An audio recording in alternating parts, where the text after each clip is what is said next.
상당교회에서 모인 총회 96회 총회에 잘 참석하고 건강하게 돌아왔습니다. 우리 교회 김우배 장로님과 우리 노회 대표들 잘 다녀왔습니다. 총회 기간 중에 너무 마음의 은혜를 많이 받았습니다. 제일 감격스러운 것은 청주가 소도시 한 40만 인구 되는 소도시인데 교회가 엄청 큰 교회가 대구에는 그런 주차장과 그런 예배는 없을 정도로 좋은 교회가 몇몇 교회 우리 교단만 해도 총회문 상당교회, 천복교회, 서문교회 이런 교회가 버티고 있고요.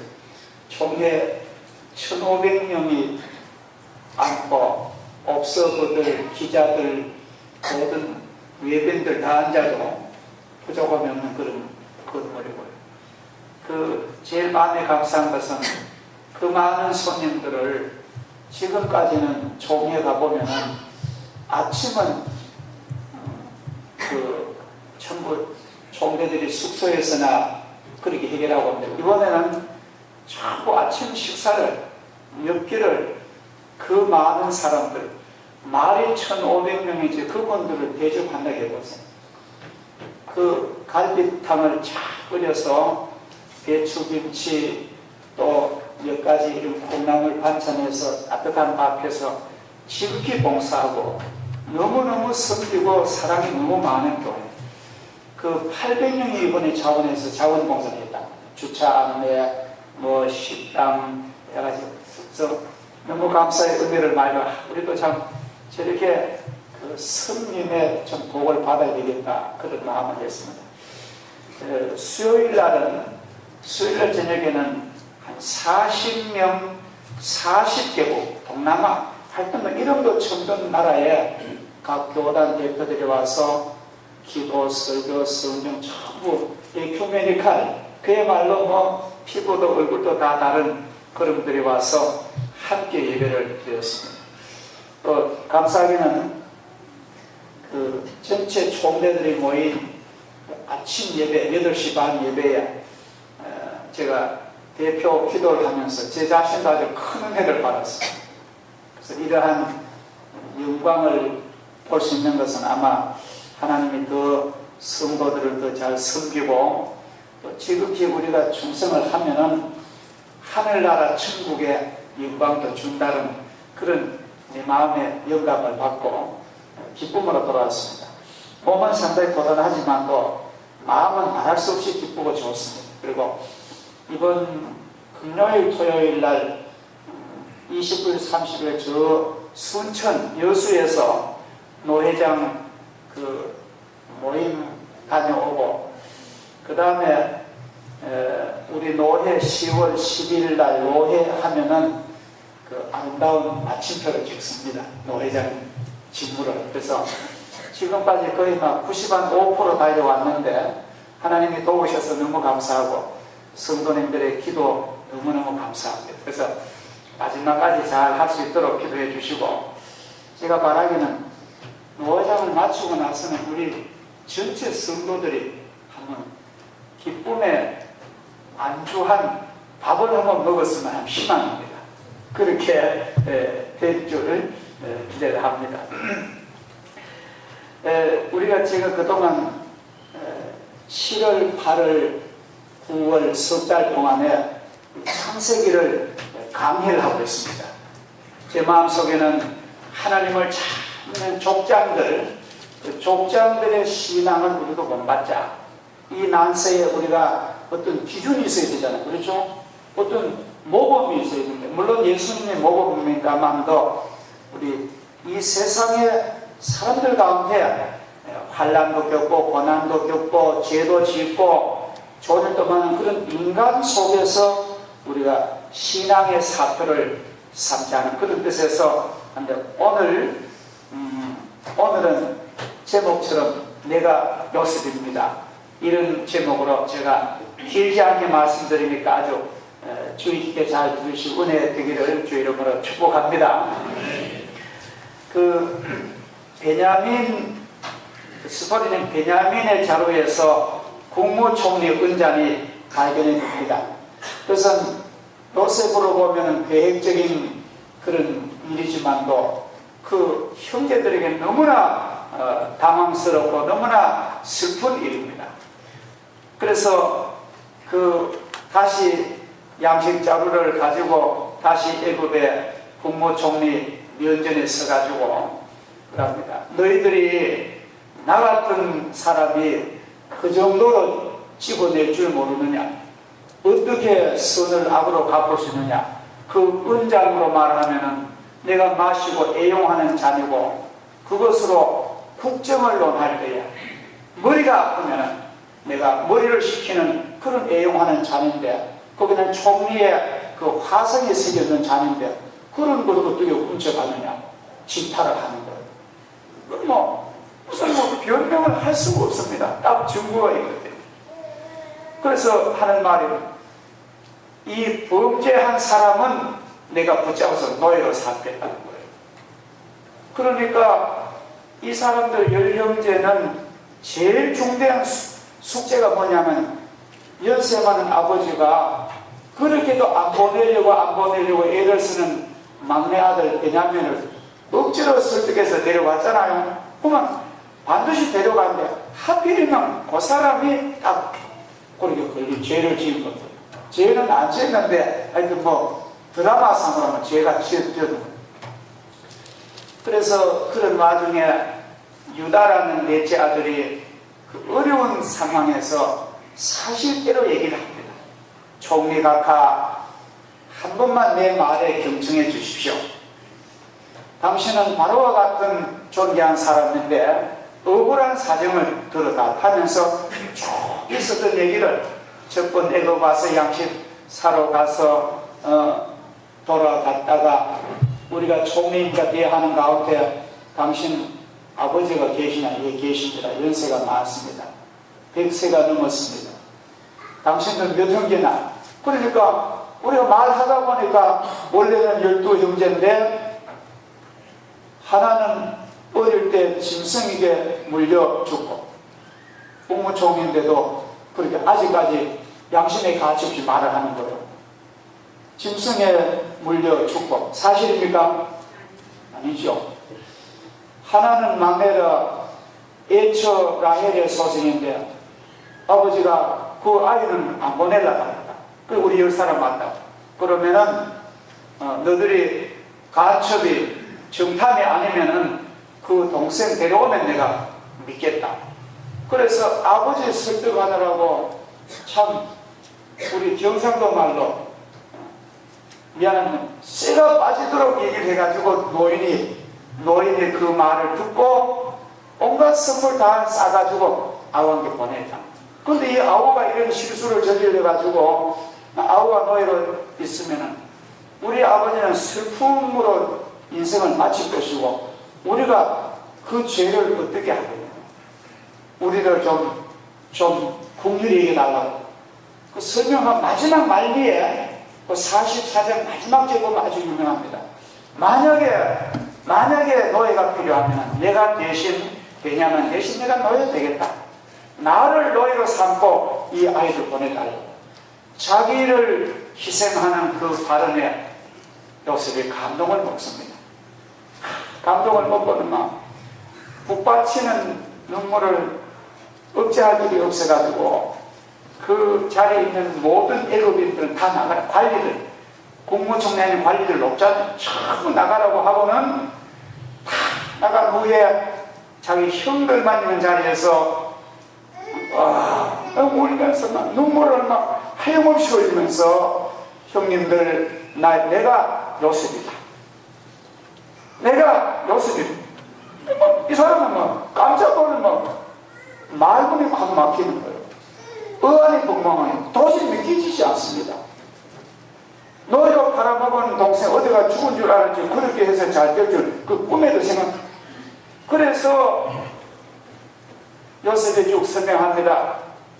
그 형님들이 충격받을까봐 형님들 나를 애굽에 말은 말로 하는 거예요. 나를 애굽에 팔아먹은 사람들은 형님들이 아니고 하나님이십니다. 하나님께서 우리 민족을 이 흉년에 구원하시려고 생명을 살리시려고 나를 먼저 하나님이 보내셔가지고 나를 이게 참 성공하게 하신 것, 이 하나님이 우리를 향하신 하나님의 계획입니다. 형님들은 한탄하지 마시고 좌절하지 마시고 이제 용기를 내십시오. 나는 형님들 다 용서하고 이미 벌써 용서했습니다. 아직 흉년이 아직 5년이 더 남았는데 지독한 흉년인데 빨리 양식을 자루를 가지고 양식 담아가서 아버지와 형수들과 조카들 70명을 모시고 오시면은 내가 이 에집트의 가장 비옥한 땅 고센 평야, 대한민국으로 말하면 저 김해 평야 같은, 저 한강 밑에 김포 평야 같은, 농경 사이는 그게 제일 좋잖아요. 그 고센 땅을 주고 나와 가까이, 아마 왕궁이 힉소스 정권이 그 고센 그 평야 옆에 있습니다. 고고학적으로. 지금도 이집트의 수도가 그 부근입니다. 지금도 그 카이로가 그 부근인데 그 아주 구약시부터 그 도우벨 거기서 나와 가깝게 하소서. 그러면서 눈물겨운 상봉 그 장면을 오늘 우리가 잘 읽었습니다. 자, 우리는 오늘 이 말씀을 보면서 그동안 그들에게 일어났던 일을 회상하면서 연로하신 아버지 야곱의 심정을 자세하게 말하는 그 지극한 유다의 그 지극한 변호, 만약 베냐민을 애굽에 붙잡아 두신다면 차라리 나를 노예로 삼으소서. 뜨거운 자기 희생의 그 고백에 요셉은 감동을 받습니다. 그러니까 우리가 하나님이 감동하신 것은 성도들이 형제를 사랑하고 형제를 섬기고 용서할 때 하나님의 감동을 받으십니다. 우리 기독교는요, 따라합시다. 기독교는 믿지고 하는 장사다. 기독교는 손해보는 신령한 장사다. 여러분, 세상에 자꾸 너무 똑똑해가지고 절대 손해 안 본다 합니다. 여러 계산 다 합니다. 그러나 우리 기독교는 아예 근본부터 아주 손해보는 장사예요. 이게 기독교 신학입니다. 성경에 빌립보서에 보면은 예수님이 영광의 보좌를 그냥 비워두시고 나하고 저는 이 땅에 오셔서 종이 되신 것, 그게 예수님의 간증입니다. 예수님이 가장 중요한 말씀 가운데 이런 말씀 하시잖아요. 예루살렘에서 여리고로 내려가는 어떤 사람이 강도를 만났는데 아무도 그를 돌보거나 그를 치료하지 않았는데 쌍놈 사마리아 사람이 가다가 그 상처받은 사람의 신음소리 듣고 소독을 바르고 포도주를 붓고 붕대로 싸매고 자기 짐승에 되어서 여봐, 지금은 교회에 갖다 놓고 치료해달라. 내가 오늘 보고 돌아올 때 비용이 더 나오면 내가 지불하겠소. 그것이 사마리아 사람이 오늘의 크리스찬 성도들입니다. 우리 성도들은요, 아이고, 손해보려고 생각하세요. 그러면은 하나님이 흑자내게 해주실 줄 믿습니다. 교회가 아이고, 교회도 교회 손해보고 들어가야 돼요. 그게 하나님이 원하신 도입니다. 여러분, 받은 은혜 축복을 움켜쥐면요, 하나님 그 이상 더 안 주시고, 그러나 힘껏 봉사하시고 힘껏 하나님에서 바치면은 하나님이 큰 은혜로 갚으실 줄 믿습니다. 솟구치는 눈물, 형제들을 향한 애끓는 정을 억제하면서 여러 날 동안 참아온 국무총리 요셉은 그 자리에 있는 모든 애국 관리들을 내보낸 후 자기 자신을 아닙니다. 왜 내보낼까요?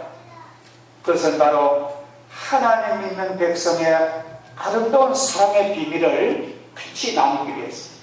그 믿음의 세계에 못한 사람 그 장면 보면은 온갖 욕을 다 하던, 아이고 형제끼리 팔아먹고, 그 좋은 점은 얘기를 할 수 없으니까 좋은 점은 묻어두고 나쁜 점만 들치는 것이 사회의 그런 비판적인 언론인데, 저는 이번에 그런 기도를 했습니다. 하나님, 한국 사회 비판의 그 미디어 비판이 따가운 채찍이지만도 워낙 하나님께서 교회를 사랑하시니까 우리는 사랑의 채찍으로 받겠습니다. 큰 바다를 떠나가는 군함이 파도에 있다고 멈출 수 없듯이 한국교회는 이대로 봉사하고 선교하고 예배드리고 복음을 전하겠다는 그런 기도를 저는 대표 기도를 했어요. 기도를 하고 나니까 막 기도를 하고 예배위원들이 총회 모인데 하고 나니 총회장님이 앞선 총회장님도 제 하는데 아주 잘 압니다. 박익은 목사님. 악수를 하면서 목사님 오늘 기도에 참 큰 은혜를 받았다고 그런 기쁨이 있었습니다. 우리가 이 사회에 저는 그래 봅니다. 물론 교회가 워낙 크다 보니까 교회가 우리 교단만도 300만이고 합동은 우리보다 더 많습니다. 이런 교회 1000만 명이 넘으니까 무슨 일이 없겠습니까? 그렇잖아요? 나무가 크고 가지가 많으면 부러지는 가지도 들어있지. 꼭 부러지는 가지가만 가지고 기독교를 욕할 필요는 없다고 봐요. 여러분들 너무 움츠리지 마세요.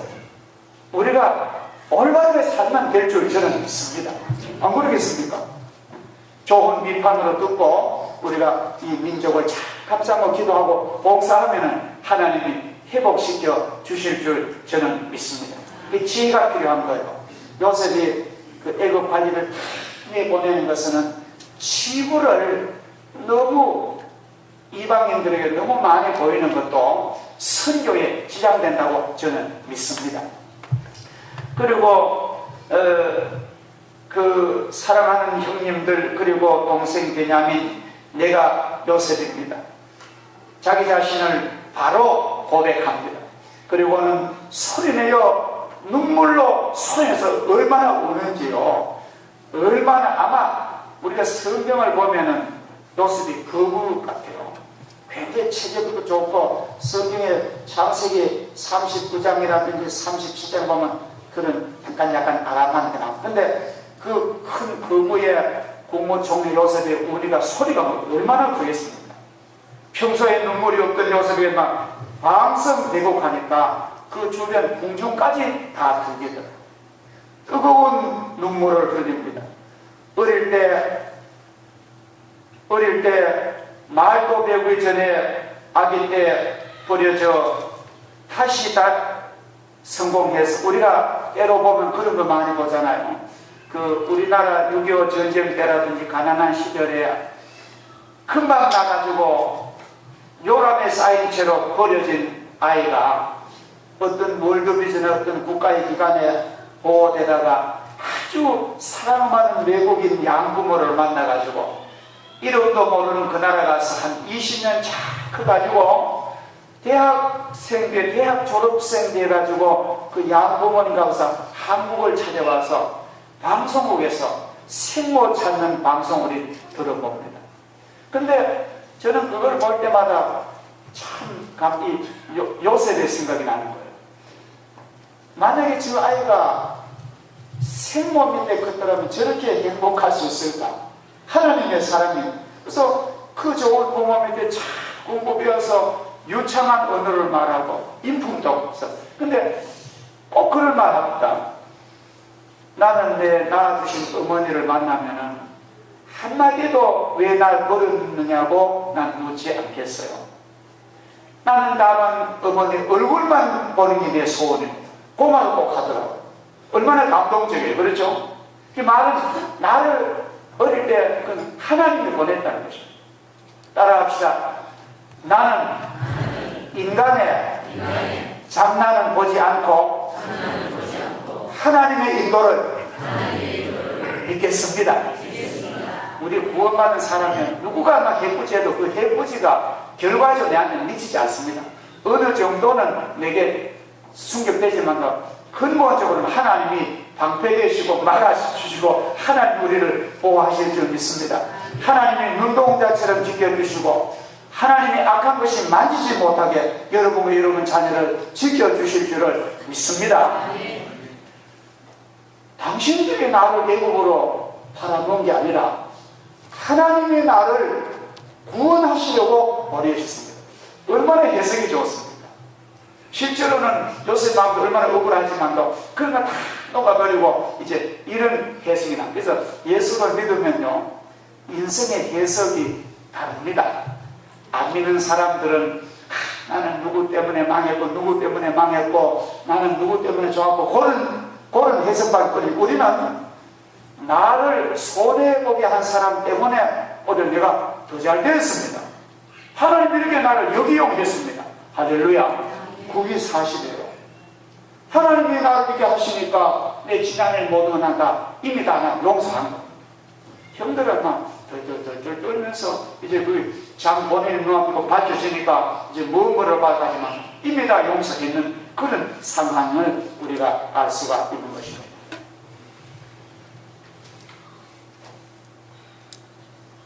한 인간에게서 이보다 더 아름다운 일은 없을 것입니다. 잃어버렸던 그러한 형제들이 같이 만나고 뜨거운 눈물로 다시 만난다는 것, 이것은 하나님의 주선이시고 하나님의 선한 일인 줄 믿습니다. 그래서 우리가 형제간이나 부모 형제간에 가족 간에 혹시라도 사람 살다 보면 뭐 그런 감정도 있고 그런 원망도 있지만도 예수 믿는 우리는 그렇게 생각하세요. 아무개 형이 아무개 형수가 뭐 동생이 누구가 나를 이렇게 한다 그렇게 생각하지 말고 그 모든 형제들은 내가 그 형제들에게 구원자가 되도록 그들의 인생의 환난과 뭐 여기에 무슨 그런 물질 때문에 그들의 모든 죄악에서 헤매는 그들을 나를 그냥 구원하려고 하나님 나아가시고, 그래서 조금 더 예수 믿는 나 자신은 그걸 원망으로 듣거나 불평으로 듣지 마시기를 주의를 보러 축복합니다. 어떤 형제가 어떤 혈육간에 상당히 한테 손에 비거든 어느 세월 전에 기도 많이 한 후에 딱 만나서 그랬어요. 너가 내한테 그런 것이 아니라 너 때문에 하나님이 나에게 더 큰 복을 줬다. 내가 너에게 뭐를 하면은 내가 할 수 있는 일이 무엇이냐. 이러한 요셉의 재해석이 우리에게도 일어나야 될 줄 믿습니다.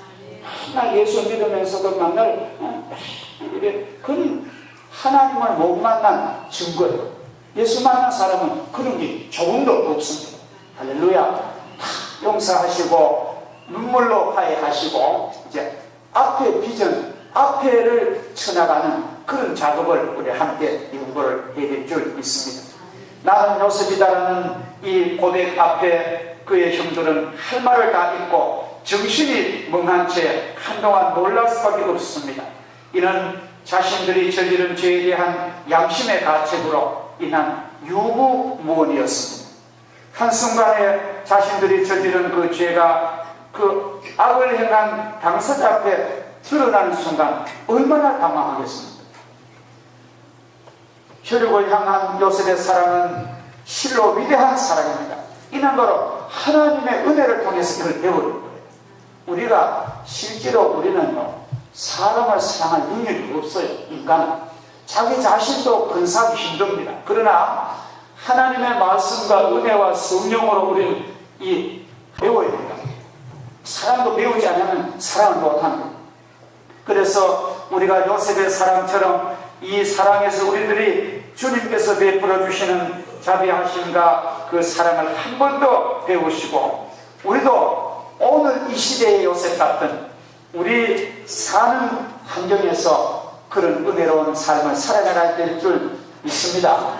마지막으로 하나님의 섭리와 인간의 책임에 대한 말씀입니다.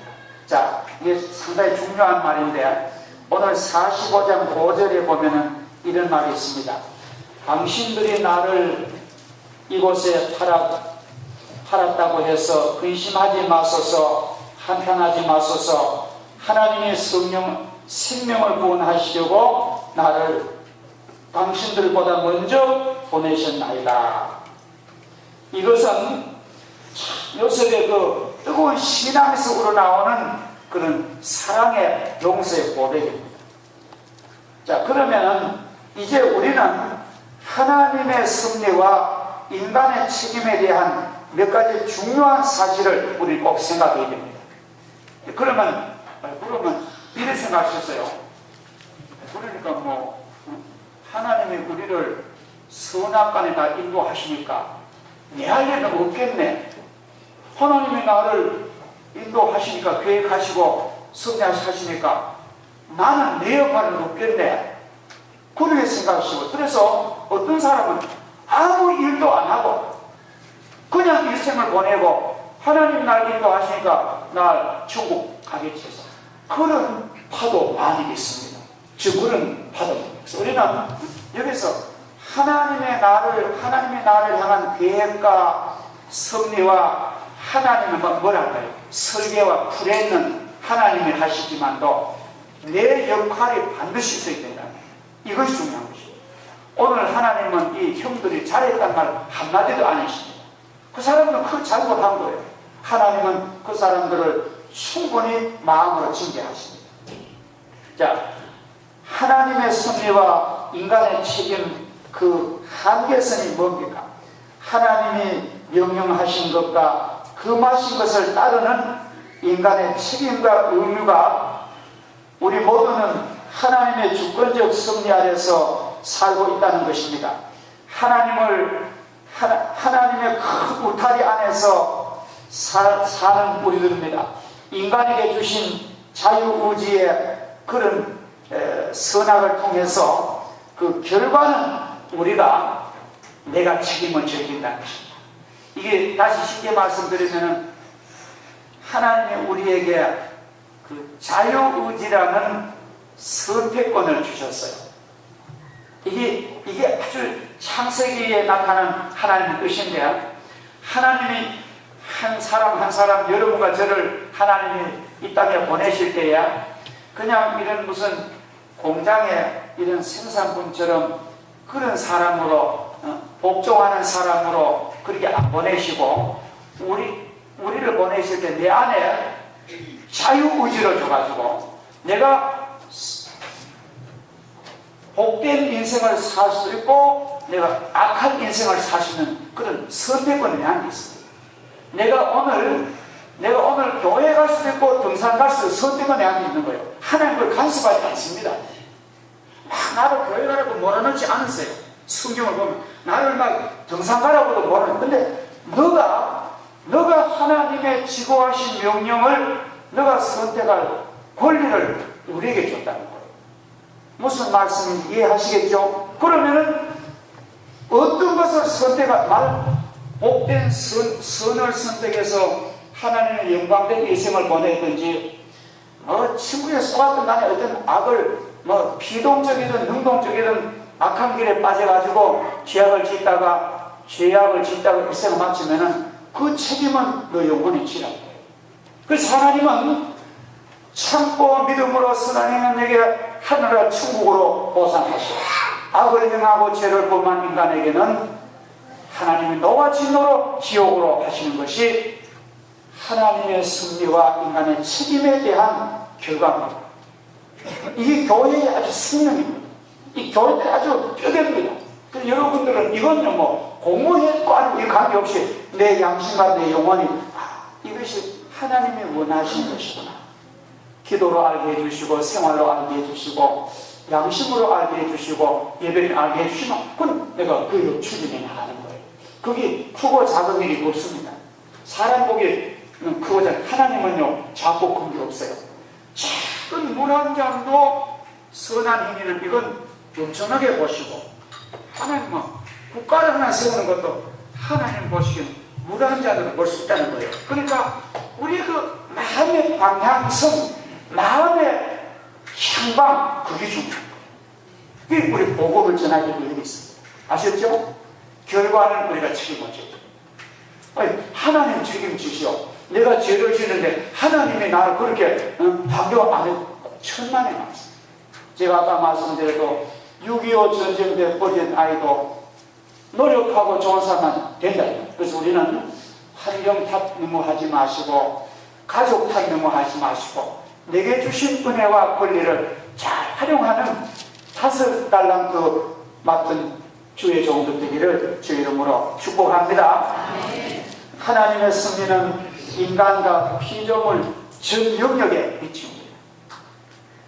때로는 피조물의 세계에서 일어나고 있는 행악까지도 하나님의 섭리의 울타리 안에 있다는 것입니다. 그래서 우리는 악한 사람 좀 잘 때려보고 왜 하나님, 왜 악한 사람이 저를 성공합니까? 그렇게 뭣도 말하는 거예요.